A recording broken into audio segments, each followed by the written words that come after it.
Today, we're going to pull back the curtain on a massive, massive part of our economy that most of us, well, we never even see it. It's this kind of invisible market that powers the world you and I live in. So let's dive right in. Just think about it for a second. When you buy a new laptop, you're buying it from a specific brand, right?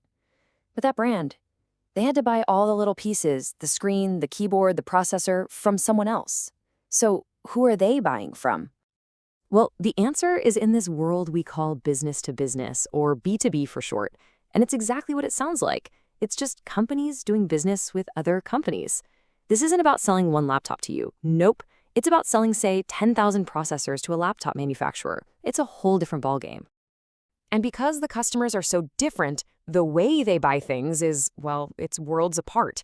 So let's get into the nitty-gritty of how a business makes a purchase versus how you or I might. Okay, so this really gets to the core of it. As consumers, we often buy based on emotion, right? Desire, brand loyalty, that kind of thing. But a business buyer, they're operating on pure, cold logic. Their main questions are always going to be, will this make us more efficient? And will this improve our profitability? It's all about the numbers.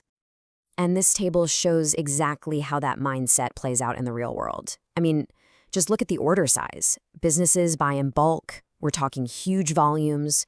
The decision process isn't some snap judgment. It can take months, and you've got entire teams of people weighing in. And maybe most important, the relationship isn't just a single transaction. It's all about building a long-term partnership.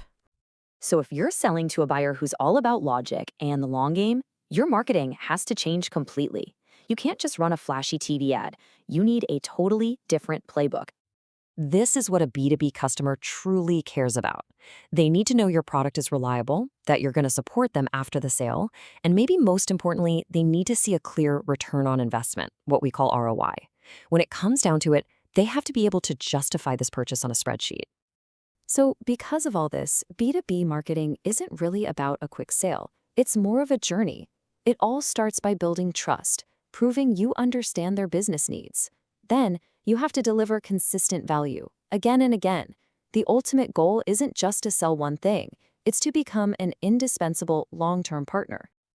All right, let's make this whole concept crystal clear with a perfect real-world example of a B2B giant that, well, they managed to become a household name, pretty much hiding in plain sight. You've seen this logo a million times. You can probably hear that little jingle in your head right now.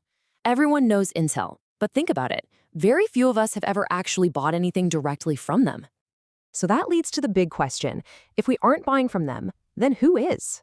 Who is Intel's actual customer? Well, the answer is not you. It's the companies that make your computers. Intel is a classic B2B company. They make computer processors and sell them by the thousands to companies like Dell and HP. And then those companies build the final product that you actually buy in a store. So why do we all know their name? It's because of their genius Intel Inside campaign. This is just a masterclass in what we call partnership marketing. They worked with their customers, Dell, HP, and the others, to tell us, the people buying the computers, that the most important part of the machine was made by them. It's incredible. They built a massive brand with people who weren't even their direct customers. So this brings us to the final and probably most important question. Why should you care about any of this? I mean, how does this invisible market actually affect your day-to-day life? Because the B2B world is pretty much the hidden engine that makes everything else run. From the raw materials that make up the clothes you're wearing, to the software that runs your bank, to the processor inside your phone, it all gets there through a long chain of business-to-business deals. So the next time you pick up your favorite product, just take a moment to think. Who built the machines that actually made this thing? Who supplied the raw ingredients? What invisible companies are the real giants behind the brands you love? It's a pretty fascinating question to think about. Thanks for tuning in.